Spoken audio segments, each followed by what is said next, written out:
और ये पैम्फलेट्स में एक बड़ी महत्वपूर्ण चीज़ की अनाउंसमेंट की गई, और वो अनाउंसमेंट थी कि एक Islamic state of Bengal create किया जाएगा और एक छोटा सा इस्लामिक कैलिफेट बंगाल में क्रिएट किया जाएगा। ভয়ঙ্কর তথ্য আমাদের হাতে এসে পৌঁছেছে। এই মুহূর্তে ওপার বাংলায় যে উত্তেজনা ছড়িয়েছে এবং পশ্চিমবঙ্গে যে ধরনের ঘটনা ঘটেছে, এই সুযোগকে কাজে লাগানোর জন্য জেহাদিরা ইসলামিক স্টেটস অফ বেঙ্গল এই ধরনের খিলাফত আন্দোলনের ডাক দিয়েছেন।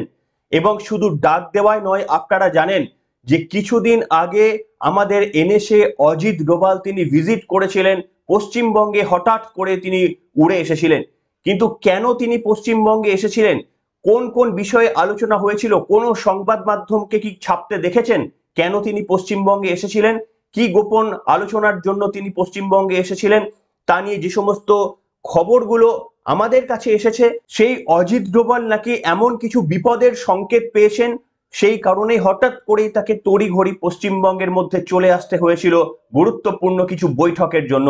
কিন্তু সমস্ত বিশ্লেষণে আজকে আপনাদের সামনে দেখাবো, সমস্ত পর্বে আপনাদের সামনে প্রমাণ দিয়ে দেখাবো।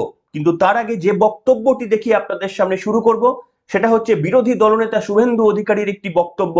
তিনি পরিষ্কারভাবে বলছেন যে এবারে মমতা বন্দ্যোপাধ্যায়কে যদি আমরা হারাতে না পারি, তাহলে 2026-এ পশ্চিমবঙ্গের জন্য একেবারে অন্তিম পর্যায়ে অপেক্ষা করছে। তাহলে কি শুভেন্দু অধিকারীর কাছেও কোনোভাবে খবরটা পৌঁছেছে যে বঙ্গকে, পশ্চিমবঙ্গকে actually Islamic states of Bengal এই যে প্রক্রিয়া শুরু করছে জেহাদিরা, যার জন্য অজিত ডোভাল পশ্চিমবঙ্গে এসেছেন বলে বিভিন্ন সূত্রের খবর, তাহলে কি সেই তথ্যর সূত্র ধরে শুভেন্দু অধিকারী এই কথা বললেন? এই বক্তব্যটি শুনিয়ে আজকের পর্ব শুরু করব, শুনুন। অস্তিত্ব রক্ষা লড়াই বাংলাদেশ দেখার পরে যদি বাঙালি হিন্দু 26-এ শুধু মমতা ব্যানার্জিকে তাড়ানোর জন্য ভোট না করে, তাহলে এর থেকে বড় ভুল আর কোনোদিন হবে না। শেষ সুযোগ 26-এ হিন্দু সনাতনীদের কাছে, জনজাতিদের কাছে এই আবর্জনা মুক্ত বাংলা করতে হবে। শুনলেন বন্ধুরা তথ্যটি, বক্তব্যটি শুনলেন আপনারা, এবং কেন বিরোধী দলনেতা এই বক্তব্য বলেছেন আশা করি বাকি পর্বটা শুনলে আপনারা বুঝতে পারবেন। অত্যন্ত গুরুত্বপূর্ণ, এবং নিশ্চিতভাবে যারা পশ্চিমবঙ্গের ধর্ম বর্ণ নির্বিশেষে যে সমস্ত মানুষ শান্তিপূর্ণ সহাবস্থান চান, তাদের প্রত্যেকের জন্য এটা উদ্বিগ্নের একটা খবর হতেই পারে। নমস্কার, welcome to simple as ABC. আপনাদের সকলকে স্বাগত জানিয়ে শুরু করছি আজকের অন্যতম এবং অত্যন্ত গুরুত্বপূর্ণ একটি খবর। দেখুন, ওপার বাংলার মোহাম্মদ ইউনূস যবে থেকেই ক্ষমতায় তিনি এসেছেন, তবে থেকেই যে সমস্ত জেহাদিরা জেলের মধ্যে বন্দী ছিলেন তাদেরকে মুক্ত করে দেওয়ার কাজটি সর্বাগ্রে করেছিলেন কিন্তু মোহাম্মদ ইউনূস।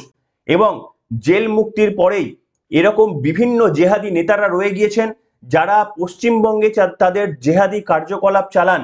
মমতা বন্দ্যোপাধ্যায়ের পুলিশ তাদের কিচ্ছু করে না, কিন্তু এই পশ্চিমবঙ্গ বা পশ্চিমবঙ্গের আশপাশের বিভিন্ন জায়গায় জেহাদি কার্যকলাপ চালানোর ফলে কখনো আসাম পুলিশ, কখনো উত্তরপ্রদেশ পুলিশ, কখনো গুজরাট পুলিশ, অন্য রাজ্য থেকে পুলিশ এসে বা তাদের এসটিএফ এসে কিন্তু এই জেহাদিদের একেবারে জেলবন্দি করতে তারাই পারে শুধু, কিন্তু পশ্চিমবঙ্গের ইন্টেলিজেন্স কেন ব্যর্থ হয়ে যায়। এবার আপনাদের সেই তথ্য মনে করিয়ে দিতে চাইবো যে ওপার বাংলার মোহাম্মদ ইউনূস, যিনি জেল মুক্তি করানোতে একেবারে অপরাধীদের জেল মুক্তি করানোর জন্য তিনি একেবারে নিজের নাম অন্যতম উচ্চতায় নিয়ে গিয়েছেন, তিনি আনসারুল্লাহ বাংলার একজন প্রধানকে জেল মুক্তি ঘটিয়েছিলেন। সেই আনসারুল্লাহ বাংলার প্রধান জেল মুক্তির পরে রাজ্যের মাননীয় মুখ্যমন্ত্রী মমতা বন্দ্যোপাধ্যায়কে বলেছিলেন যে এটাই প্রকৃষ্ট সময়, পশ্চিমবঙ্গকে স্বাধীনতা ঘোষণা করুন। বিজেপি এবং হিন্দুত্ববাদী এই সমস্ত বিশ্বাসের উপর এটাই আক্রমণ করার সেরা সময়, আপনি পশ্চিমবঙ্গকে স্বাধীনতা ঘোষণা করুন। কেন মমতা বন্দ্যোপাধ্যায়ের উপর এতটা আশ্বাস জন্মাচ্ছে? মোদী, অমিত শাহ এদের উপর তীব্র ঘৃণা জেহাদিদের, অথচ মমতা বন্দ্যোপাধ্যায়ের প্রতি কেন এত আস্থা জন্মাচ্ছে জেহাদিদের? এই সংশয় কিন্তু পশ্চিমবঙ্গের মানুষকে কুড়ে কুড়ে খাচ্ছে। সেই বক্তব্যটি হয়তো আগেও শুনিয়েছিলাম, ছোট্ট একটা বক্তব্য আপনাদের সামনে শোনাবো, তারপরে বলবো যে এই খিলাফত আন্দোলনের মাধ্যমে ইসলামিক স্টেটস অফ বেঙ্গল কিভাবে ব্লু প্রিন্ট সাজানো হচ্ছে সেই গল্পটা আপনাদের বলবো। কিন্তু আপনারা শুনুন এই জঙ্গি নেতার তার বক্তব্যটা শুনুন আপনারা। আমরা পশ্চিমবঙ্গের মমতা ব্যানার্জিকে বলবো, আপনি বাংলাকে মোদির রাজত্বের থেকে মুক্ত করে স্বাধীনতা ঘোষণা করুন। এভাবে ভারতের প্রত্যেকটা প্রদেশ, খালিস্তিনি সেই শিখদেরকে বলবো, তোমাদের সময় এসেছে, এখনই তোমরা স্বাধীনতার ডাক দাও। সারা অঞ্চল থেকে এই হিন্দুত্ববাদী আন্দোলনকে ধ্বংস করে দিয়ে, ভারতকে টুকরো টুকরো করে দিয়ে ইনশাআল্লাহ এই তাওহিদি জনতা দিল্লির মসনাদ পর্যন্ত আবার দখল করবে। শুনলেন বন্ধুরা, এই বক্তব্য আপনাদের সামনে আমি আগেও শুনিয়েছিলাম, কিন্তু প্রশ্ন হচ্ছে মমতা বন্দ্যোপাধ্যায় প্রসঙ্গে এই ধরনের বক্তব্য সত্যি সত্যি আমাদের উদ্বেগে রাখে। এবং আপনাদের জানাতে চাইবো, এখনো পর্যন্ত যে তথ্যগুলো আমাদের কাছে এসে পৌঁছাচ্ছে, যে অজিত ডোভাল তাড়াতাড়ি কেন পশ্চিমবঙ্গে এসেছিলেন, তিনি কেন কোন বিষয়ে আলোচনা করেছিলেন। অনেকেই বলছেন মূলত দুটি বিষয়ে তিনি আলোচনা করেছিলেন। একটা হচ্ছে tata institute of social science, তাদের একটা রিপোর্ট প্রকাশ পেয়েছিল, সেখানে বিভিন্ন রোহিঙ্গা কিংবা বাংলাদেশি মুসলমানরা তারা ভারতবর্ষের বিভিন্ন প্রান্তে যেভাবে ইনফিল্ট্রেশন ঘটাচ্ছেন, তাতে ভারতবর্ষের পলিটিক্যাল ছেড়ে দিন, ভারতবর্ষের ডেমোগ্রাফিক পরিবর্তন হচ্ছে বলে মারাত্মক তথ্য তারা প্রকাশ্যে এনেছিলেন। সেটি আলোচনা করার একটি বিষয়ের জন্য তিনি এখানে এসেছিলেন। আর দ্বিতীয়ত হচ্ছে এই ওয়েস্ট বেঙ্গলকে একটা স্টেটস অফ ইসলামিক এতে পরিণত করার জন্য কিছু মিডিয়ার সূত্র ধরে, একেবারে অপ্রচলিত কিছু মিডিয়ার সূত্র ধরে, তারা উর্দুতে, জঙ্গি গোষ্ঠীরা উর্দুতে লিফলেট বিলি করছেন। মালদাহ, মুর্শিদাবাদ এই সমস্ত সীমান্ত অন্তর্বর্তী সমস্ত জেলাগুলিতে উর্দুতে লেখা লিফলেট বিলি করছেন, এবং এই লিফলেটে নাকি লেখা রয়েছে ইসলামিক স্টেটস অফ বেঙ্গল, এই কথাটি নাকি লেখা রয়েছে, সেটার দিকেই তারা এগোচ্ছে। আমরা এর সত্য মিথ্যা তো বলতে পারবো না, কিন্তু এর সপক্ষে প্রমাণ তো ডেফিনেটলি আপনাদের দিতেই পারি। বিভিন্ন প্রমাণ আজকে আপনাদের সামনে দেব। প্রথমেই আপনাদের সামনে আমি দেখাতে চাইবো বাংলাদেশের একটি সংবাদ মাধ্যমে এটা কিন্তু প্রকাশ পেয়েছে। আপনারা দেখতে পাচ্ছেন, মাধ্যম বলে এই সংবাদ মাধ্যমটি, তারা লিখেছে ইসলামিক স্টেটস, দুই বাংলা উত্তর পূর্ব ভারত নিয়ে আইসিস বেঙ্গল প্রভিন্স গড়ার আকার ছক আইসিসের। আপনারা দেখতে পাচ্ছেন বাংলাদেশের খুলনা থেকে এই সংবাদপত্র বেরিয়েছে, যেখানে পরিষ্কারভাবে বলা হয়েছে যে এই অজিত ডোভালের প্রসঙ্গ কিন্তু এখানে উল্লেখ করা আছে। অজিত ডোভাল যে এই প্রসঙ্গেই তিনি ভারতবর্ষে এসেছিলেন, পশ্চিমবঙ্গে এসেছিলেন, সেই তথ্য কিন্তু এখানে উল্লেখ করা রয়েছে। এবং ওপার বাংলার মোহাম্মদ ইউনূসের এই কুশাসনের ওপর ভিত্তি করে এবং আমাদের এই রাজ্য প্রশাসনের এই যে অত্যন্ত সুশাসনের ওপর ভিত্তি করে কিন্তু এই সমস্ত জিহাদিরা তারা স্বপ্ন দেখতে শুরু করেছে। আমি আপনাদের সামনে একটা বক্তব্য শোনাবো, কিন্তু সেই বক্তব্যটা শোনার আগে আমি একটা সংবাদ মাধ্যমের, ইন্টারনেট থেকে পাওয়া একটা সংবাদ মাধ্যমের একটা কাট আউট আপনাদের সামনে আমি পড়ে শোনাচ্ছি, হুবহু কাট আউটটা পড়ে শোনাচ্ছি। আপনারা একটু মন দিয়ে এটা শুনুন। দুই বাংলা জুড়ে খিলাফতের ছক, কে লিখছে? রক্তিম দাস। এখানে কি লেখা হচ্ছে? বাংলাদেশে শেখ হাসিনার ক্ষমতা থেকে সরে যাওয়া আর ইউনূস সরকারের অপদার্থতাকে কাজে লাগিয়ে জেহাদি জঙ্গিদের উত্থানের নয়া ছক সামনে এলো। আইএসএস এবার বাংলাদেশ এবং পশ্চিমবঙ্গ মিলিয়ে তাদের স্বপ্নের খিলাফত রাষ্ট্র ইসলামিক স্টেটস বেঙ্গল গড়ার ঘোষণা করেছে বলে গোয়েন্দা সূত্রের খবর। ঢাকায় বর্তমান সময়ে আইএসএস নিয়ন্ত্রিত জিহাদি গোষ্ঠীগুলির প্রকাশ্যে বারবারন্ত এবং বাংলাদেশের সীমান্তবর্তী পশ্চিমবঙ্গ, আসাম এবং ঝাড়খণ্ডে ধরা পড়া জঙ্গিদের জেরা করে এই তথ্য মিলেছে বলে জানা যাচ্ছে। গোয়েন্দারা মনে করছেন খিলাফত ঘোষণার পাশাপাশি ইসলামিক স্টেটসের প্রাথমিক লক্ষ্য সমগ্র বিশ্বে ইসলামিক শাসন নিশ্চিত করা। কিন্তু এই মুহূর্তে ইসলামিক স্টেট স্পষ্টতই বিশ্বব্যাপী খিলাফত ঘোষণা করার কোনো অবস্থানে নেই এবং তাই তারা অঞ্চল ভিত্তিক লক্ষ্য অর্জনের জন্য এই ছক কষেছে। তারা দাবি করে ইরাক এবং পার্শ্ববর্তী অঞ্চলে তাদের একটি খিলাফত রয়েছে, আফ্রিকায় আরও একটি খিলাফত রয়েছে, তবে তাদের সবচেয়ে বিপজ্জনক জঙ্গি এলাকা আফগানিস্তানে অবস্থিত, যা ইসলামিক স্টেট খোরাসান নামে পরিচিত। জানা গিয়েছে গত জানুয়ারিতে ল বেঙ্গলি মিডিয়া নামে স্বল্প পরিচিত সংবাদ মাধ্যমে একটি বার্তা পাঠিয়ে আইএসএস জানিয়েছে তাদের ইসলামিক স্টেটস বেঙ্গল প্রদেশের প্রতিষ্ঠা এই প্রক্রিয়া চলছে। যদিও এই মুহূর্তে অনলাইনের এই বার্তা নিয়ে খুব বেশি আলোচনা হচ্ছে না, তবুও বার্তাটিকে হালকাভাবে নেওয়া যাবে না বলেই মনে করছে গোয়েন্দারা। এইটা একেবারে ইন্টারনেট থেকে পাওয়া একটা কাট আউট আপনাদের সামনে আমি পড়ে শোনালাম, কিন্তু এবার আপনাদের শোনাবো একটা বক্তব্য, এই যে যেখানে এটি লেখা রয়েছে আর এবার যে বক্তব্যটি আপনাদের সামনে আমি শোনাবো হুবহু মিলে যাবে। আপনারা একটু ভালো করে শুনুন যে অজিত ডোভাল কেন পশ্চিমবঙ্গে এসেছিলেন বলে মনে করা হচ্ছে। তবে এগুলোকে আমি এখনো বিশ্বাস করি এগুলো সমর্থিত সূত্র বলে এগুলো মেনে নেওয়ার এখনো পর্যন্ত কারণ নেই। তার কারণ ভারতবর্ষ বা পশ্চিমবঙ্গের একেবারে প্রথম সারির মিডিয়ারা যতক্ষণ না পর্যন্ত এই খবরগুলো চাপছেন ততক্ষণ পর্যন্ত এইভাবেই আপনাদের দেখতে হবে। যাই হোক, আপনাদের সামনে এবার ভিডিওটা দেখাবো। এই ভিডিওটা দেখলেই বুঝতে পারবেন এই যে লেখাটা আপনাদের সামনে পড়লাম তার সঙ্গে হুবহু মিলে যাচ্ছে। শুনুন, বক্তব্যটি শুনুন আপনারা। हाल ही में आपने एक बड़ी इम्पोर्टेंट चीज़ ऑब्जर्व की होगी कि अजीत डोवल बंगाल गए। अजीत डोवल ने बंगाल जाकर एक मीटिंग अटेंड करी। मीटिंग अटेंड करने के बाद उन्होंने वहाँ पर तैनात सुरक्षा कर्मियों से मुलाकात करी। मुलाकात करके कुछ चर्चा हुई। चर्चा क्या थी, आज के इस वीडियो में समझने की कोशिश करेंगे कि अजीत डोवल को बंगाल क्यों जाना पड़ा। सबसे पहली चीज़ आपको ये समझनी है कि बंगाल जाने का रीज़न दो थे। पहला था कि अभी हाल ही में Tata institute of social sciences जो है टिस, उसने एक बड़ी महत्वपूर्ण रिपोर्ट निकाली और वो रिपोर्ट थी illegal immigrants, socio economic and political consequences.